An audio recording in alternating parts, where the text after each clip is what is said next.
Hey,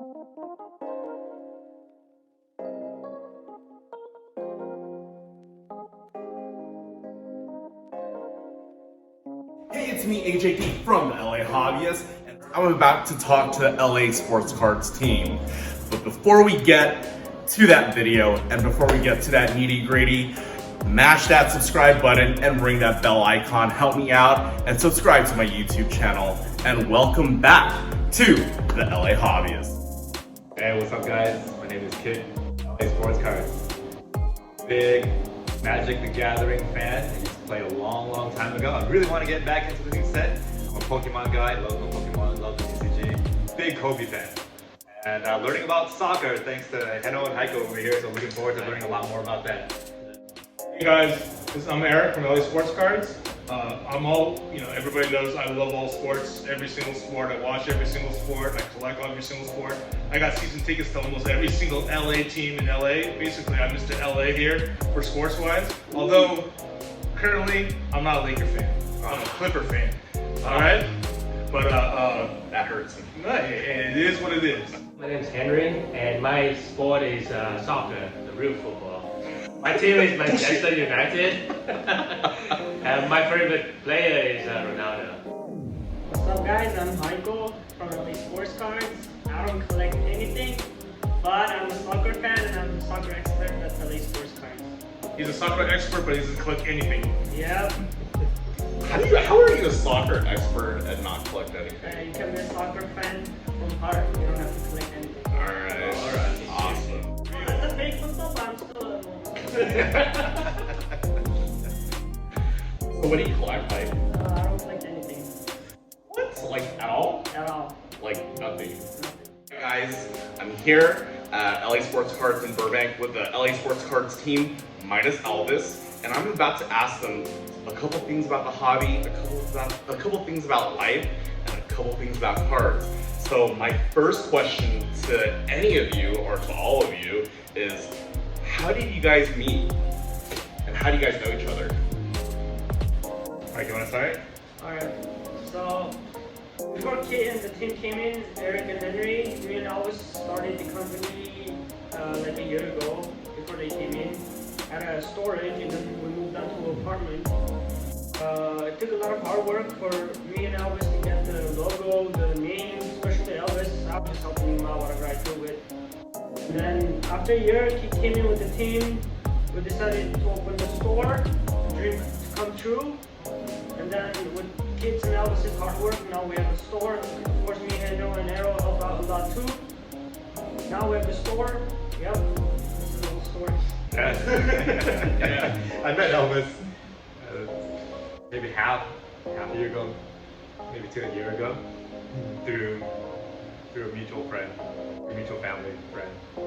And yeah, we hit it off ever since. We collected the same things and we made some nice deals and explored the prospect of taking it to the next level. And I met Henry and Eric maybe 12, 13 years ago. And we started at the same company, and we're bros. They're my groomsmen at my wedding. That's awesome. Yeah. So our group merged with Elvis and Heiko, and yeah, we became LA SportsCards. It's basically just people collecting cards, like Kit was saying. Me, Kit, and Henry, we met about 12, 13 years ago in Oregon, and it was just instant the connection. And then about maybe 2 years ago, the COVID thing situation, I was collecting cards, right? Started collecting cards. We all collected, me and Kit collected cards before, but then the junk wax years, and then we stopped, right? And then COVID came, and then card collecting became big, and so I started collecting cards. And one day, Kit and Henry say, "Hey, Eric, what you doing? You gonna go somewhere?" I'm like, "No, I'm buying cards online." They go, "What? What are you doing?" So I showed them, and that was the end of the story. That was the end of the story. Then they came in, every time we buy, we're buying all stuff. So we started our own little collecting cards, getting back into the card industry. Henry was brand new to it, but he loves soccer, so he started collecting soccer. So we started our own little, collectors club. And then that's when Kit met Elvis, right? And then Elvis saw that we had some stuff, we sold some stuff to Elvis, whatever it is, and then we started talking, and then realized that we all aligned the same ideas, right? We all had the same places, and then we had all combined together, and then, this has started the store. So we joined up, and this behind LA Sports Cards. Like, how did you make such an awesome shop? Like, give me the play-by-play or the process behind that. Alright, the story goes back to 1990 when Elvis just started collecting.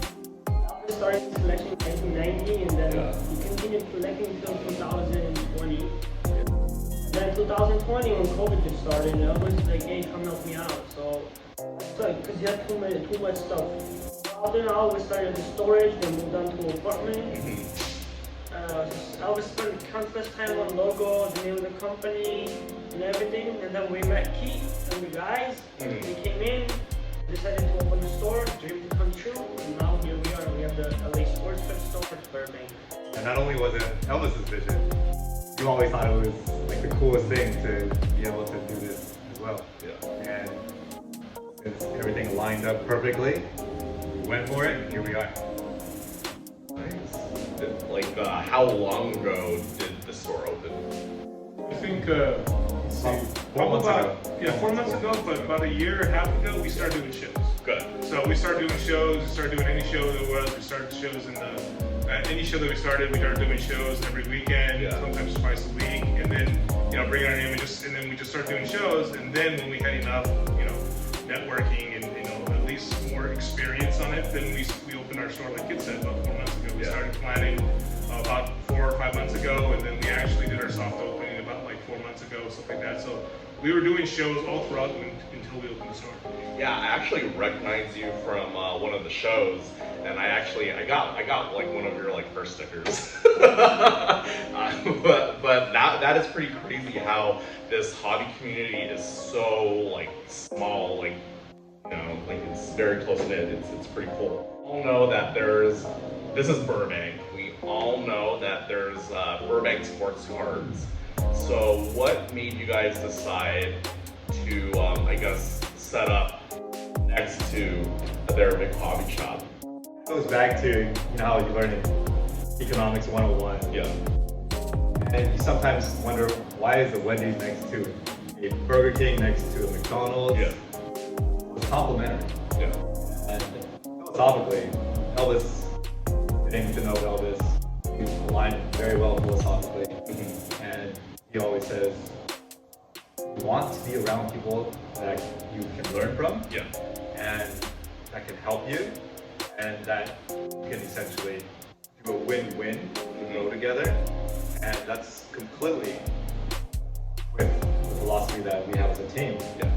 And I know Elvis has known Ryan and Rob, guys at Burbank Sports Cards, for a long time. They've helped with sharing knowledge and wisdom, lots of advice. Yeah, what better place than Burbank? We can grow this ecosystem, this community together. And with lots of other players too. There's a ton of shows around. The community is awesome. We love it here. Anyone else want to weigh in? No, I'm just whatever Kit said, but we have a working relationship with Burbank. They're great to us, we're great to them.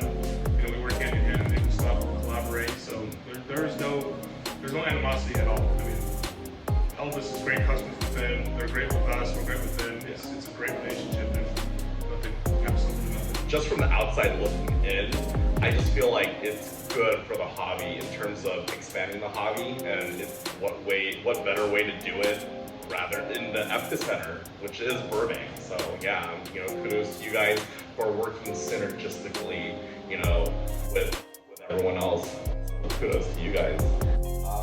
Plus, we offer a little bit different. I mean, every store does their own, right? And in our store, we're doing a little bit different than what Burbank is. So that's what we can coexist. What services do you offer, around this area?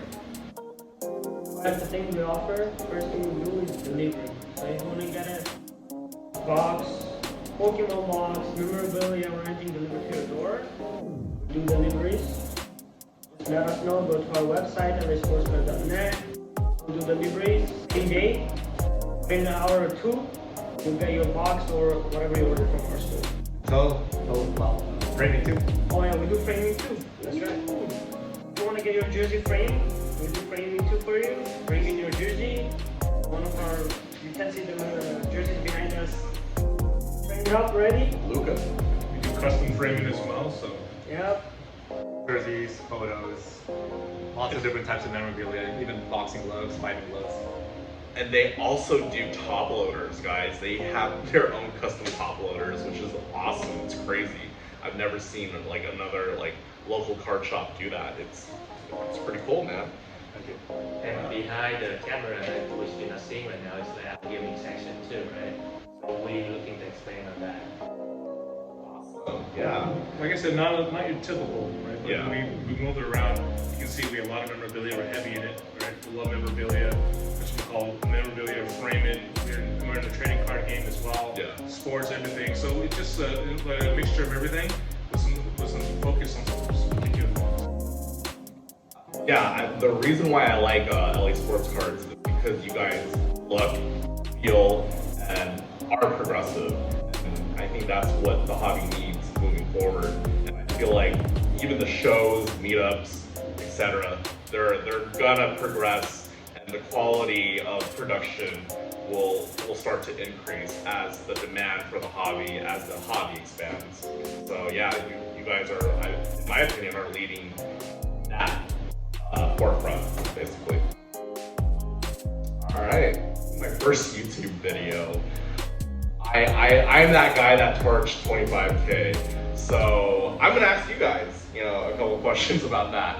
So if you were in my position and you know, like a lot of people in the hobby have burned X amount of money. So if you torched $25,000, in bad investments, ripping wax, whatnot, how would you guys get yourself out of that position? Well, I think the most important thing is you need to learn from every mistake, right? Yeah. So if you think ripping is bad for you, then don't rip. Collect what you want, collect a specific card. We do rip a lot, it's fun, but then just like the other investment, play with the money that you can afford to lose. In worst case scenario. Yeah, I just want to add, it all depends how you start, right? Yeah. I mean, are you doing this for fun? Are you doing it as a hobby? Are you doing it as an investment? Are you doing it for both, right? You need to figure out what you're doing it for. Yeah. And for me, and I probably touched with all these other guys, it has to be fun. Yeah. The moment it becomes work, it's no longer fun, right? And if you can have fun and work and make money at the same time, then that's the best perfect connection. So to me, you have to have fun at it. And so you have to decide what does that fun mean? Does that mean, okay, now I know I'm going to go after key players, personal collection, and then see if they grow, market, or I'm going to go strategic. I know what boxes and what sports hot for tendencies and that kind of stuff. So you have to make up in your mind how you're going to approach it. But I think the biggest thing I can tell you guys is it has to be fun for you. If it's not fun, right, and you're pulling your hair out because whatever it is, it's not worth it. You have to be fun. Find a strategy that works for you. Like I said, whether it's for personal, hobby, investment, the mixture of both, everything will work, but it has to be fun. And you want to weigh in on that, or? So there's the idea of rotation, Yeah. whether you want to completely get rid of it and cycle it back into something new. And there's like the ideas of if you're, I guess, underwater, then try to find leverage, try to rotate other assets if it makes sense. Yeah. I mean, the financial picture for anybody is like, we're not financial advisors, so it's whatever gets you into a comfortable position, whether you want to liquidate and then go rotate into something fresh, you want to take your sweet time, if you have the time, if you have that luxury, then economically that's probably usually better since you're not selling at a big haircut. And so yeah, it depends a lot. But have a plan, have a strategy, have a vision of where you want to be, put the pieces together, get the pieces aligned before you actually take the steps. It's not like a jumping in. Yeah. It's planning and then.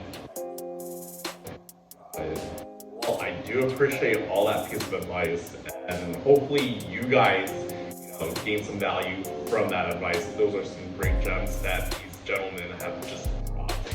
So another question would be, so if anyone was very interested in the hobby and they wanted to pursue this and start a hobby company, what is the best advice you can give them? Maybe maybe this year for the World Cup, and then next year revisit. To add on what Henry says, you need to be adapt. You need to adapt. You have to know what sports hot, the seasons of sports, right? The 4 or 5 major sports, everything else. I think collecting other stuff as well. Know what products are coming out. Know your product. Know the seasons. Know the players, right? And if you're doing that, network. You have to network. In this business, a lot of stuff is through networking.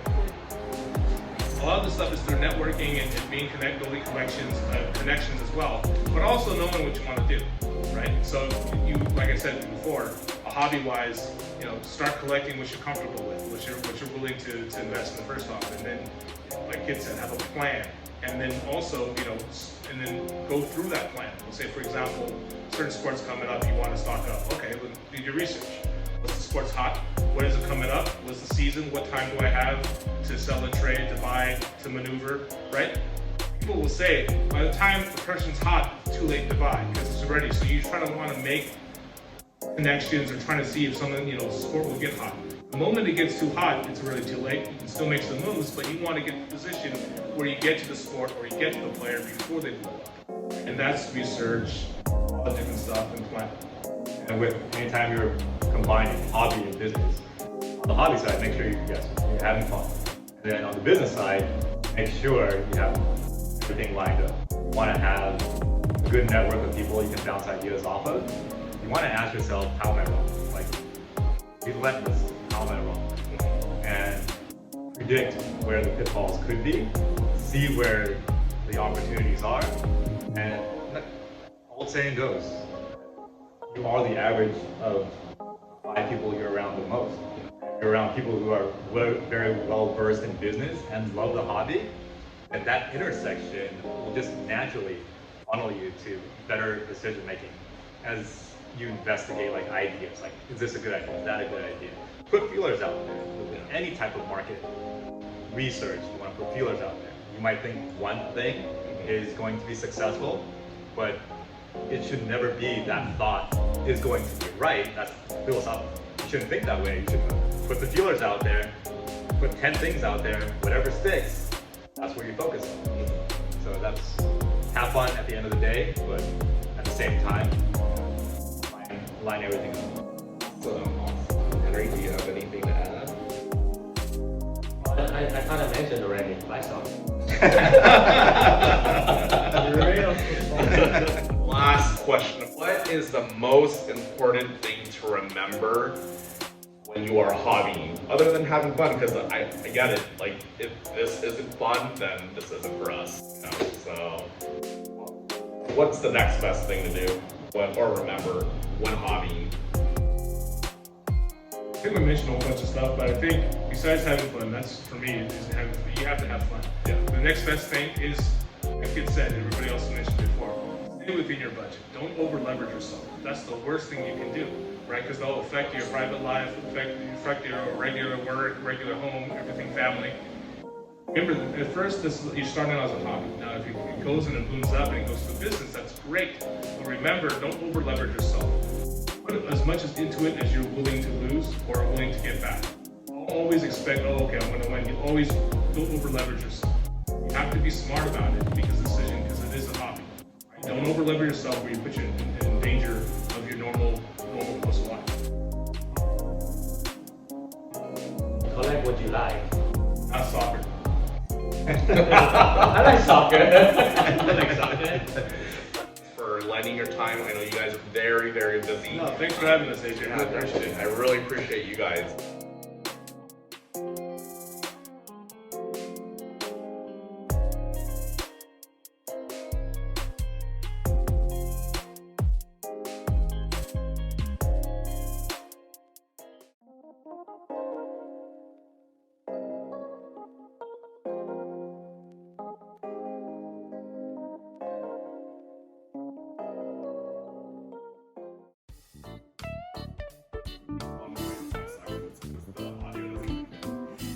AJP from the TheLAHobyist, and I'm here at LA SportsCards.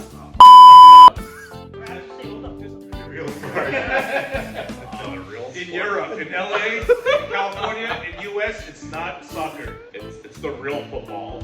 Yes, sir. All right. Real football is soccer. get up. Henry can tell about how his first time collecting cards, never collected a card his whole life. Henry goes fast. I mean, he didn't know, he's lying, because I told him beginning that he should collect the real football in the US, and he didn't listen to me. And he's so much better worth it before from not listening to me. So there you go. Really? A football when they use their hands to draw? I